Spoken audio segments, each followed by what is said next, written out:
More about caller ID spoofing from a NatWest customer who learned about it the hard way. Nurse Claire Leslie. We had a chat. You're going to watch it now. The story you're about to hear is all too common. I had a phone call in the afternoon from a number that I didn't recognise. Googled the number and saw that it was NatWest.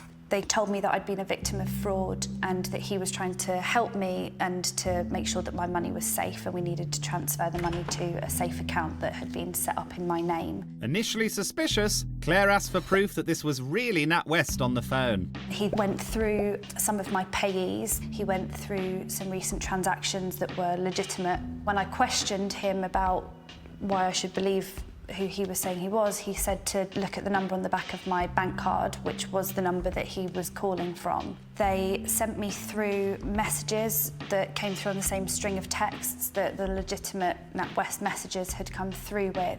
The scammers convinced Claire to transfer her life savings into two separate accounts they had set up in her name. So how much money did you lose in total? £11,800. I'd saved that money to be able to go back to university. As soon as she hung up, her sister said the whole thing sounded suspicious. So Claire called the NatWest fraud line straight away. Hi there, the scam team. How is it I can help you today? I've just been scammed out of all of my money. Someone just told me they were from NatWest. NatWest explained what would happen next. We'll do our best to attempt to get the money back from the beneficiary bank. However, if the money has been taken out or moved out, we will not be able to recover it. Oh my God! Oh my God! Claire managed to get back one payment of £3,800, but the remaining £8,000 was lost, and NatWest said, as she had made the payments herself, there was nothing they could do. Having heard that, I had no choice but to take on Claire's case. This is Ross McEwan, the CEO of the Royal Bank of Scotland, who own NatWest. What do we know about Ross McEwan? Well, he's from New Zealand, he owns a farm, and he met his wife playing basketball. I'm guessing she admired his long balls. Ross and NatWest expect customers like Claire to be super savvy about scammers. They said Claire should have spotted that the people calling her weren't who they said they were. Well, I made it my mission to ID spoof somebody else and show how easy it is to carry out impersonation fraud. And the person I chose to spoof was Ross McEwan. First, I set up a load of online profiles. I set up a Twitter, a Facebook, even a Pinterest. As you can see, he's mainly into basketball and Kathy Burke. Nice to have a fan, isn't it, Kathy? I started with a lot of beige posts to build up the followers, so posting the sort of things I imagine real Ross McEwan might say. And people did start following, including finance journalists and people cross with RBS, who tweeted him quite a lot. This is one of my favourites. What an anus this man is!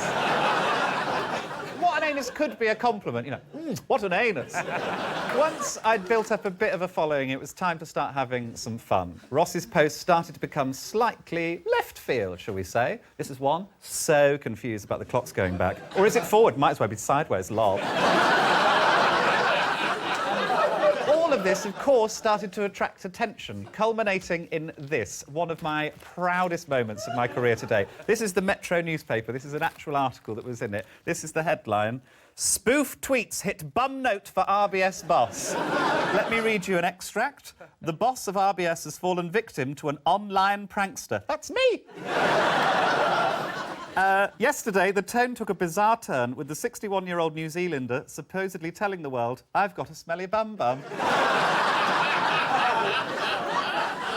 There was also a photo of an upside-down calculator spelling the word boobies, with the accompanying caption, always thinking of ways to make you money.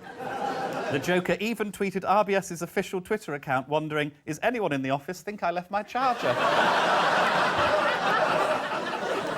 Now, I won't lie to you, all of this was obviously incredibly satisfying in proving a point, but Claire still hadn't got her money back. But she's here with us tonight. Claire Leslie, everyone! Hi, Claire. Hello, lovely. Hi. Thanks for coming on. Now, you haven't seen any of this before. I want to show you what happened when, armed with my fake accounts, I made my way to NatWest HQ. Hi, I'm Joe Lycett, and I'm also NatWest CEO Ross McEwan. But I'm not the only one. I'm Ross McEwan. I'm Ross McEwan. I'm Ross McEwan. I'm Ross McEwan. We're all Ross McEwan. Earlier today, I sent a tweet from my personal account to the fake Ross McEwan account. Hi, Ross, you absolute sauce box. In the area. can I pop over to your office with 10 of my dearest friends? Really want to talk about Claire Leslie and her stolen money. Love, hugs, and sex. Jail. Then I pop into my fake Ross McEwan account to answer the message from me. Joe, you legend! Come on in. Love to chat about Claire, and afterwards we can shoot some hoops and talk about tracker mortgages.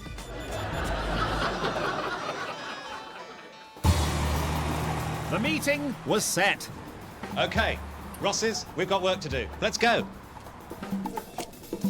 We're on our way to NatWest HQ.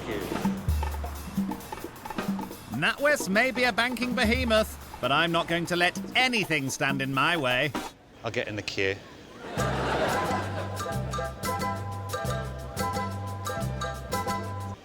Hi. I've got a meeting with Ross McEwan. It's just, I've got a message from him saying, come on in. It's on Twitter. He said, yeah, he sent it. He said, come on in there. We've had no information about that. Can we leave him a message? Yeah. OK, the message is from Claire Leslie, and the message is... Ew, ew, ooh la la, Ross better have my money. Whoa, pay me what you owe me. Whoa, $1,000 that's a lot.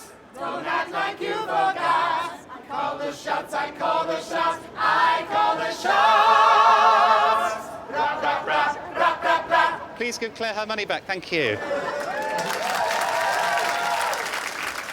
Did you get that down? Did you get the message down? At this point, NatWest Security made it clear an encore was not an option.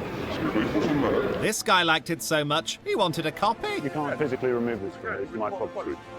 We just did it, we're leaving. Security sealed the whole building, trapping my camera team inside. You've got no rights filming. My team were detained for 11 minutes before a call to Channel 4 secured their release. Ever resourceful, I quickly formulated a new plan. Well done, everyone. Let's go to the pub.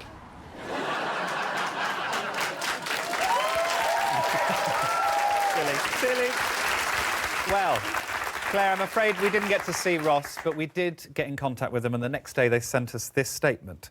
Fraudsters use sophisticated techniques to get customers to reveal security information and convince them to make payments. We are continuously working to improve fraud detection, and any victims of fraud have our full support. Remain vigilant, especially from cold callers asking you to move money to safe accounts. Your bank will never ask you to move money in this way, nor will it ever ask you to reveal codes generated on a card reader. We have reviewed Ms. Leslie's case and appreciate the fraudster's approach was highly convincing, so we have refunded her and we are sorry for the distress caused.